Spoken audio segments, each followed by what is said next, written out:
to Cece.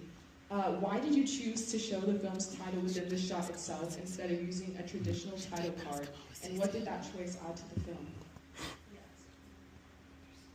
Yeah, so to start off, Düsseldorf is actually a city in Germany.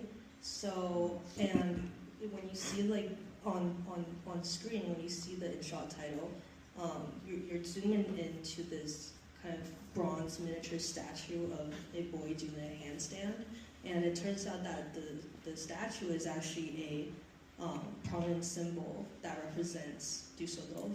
And people buy it as like a souvenir, and like just kind of like the handstand is kind of like Düsseldorf in some ways. So kind of by zooming in, I feel like and just following up on like the noir theme,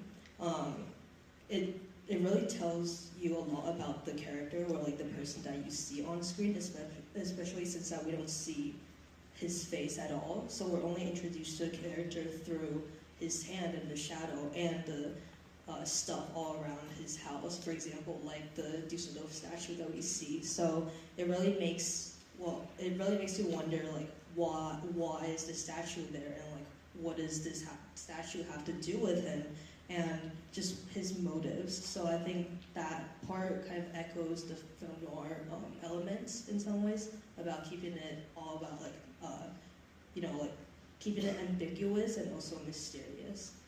Great, thank you. Now I'll move on to Sylvie. What guided your choices of transitions and visual effects throughout the film? And as you were reading the memoir, were specific images or shots already forming in your mind? Is this working? Okay.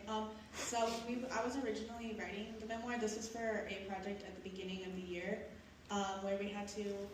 Sorry, my throat hurts. You caught me on a bad day. We were assigned to, after watching Night of the Living Dead, create a memoir from the perspective of a zombie. And it was presented as a creative writing project, but Mr. Falmouth was like, "Surprise, you're making it a film." But while I was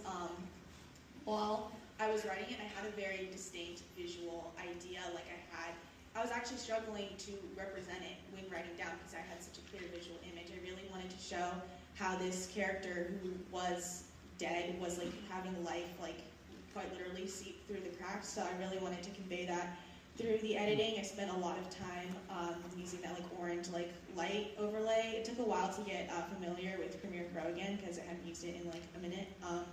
But like hopefully it conveyed, I wanted that the transitions to really show how life was fading in and out of the figure's conscious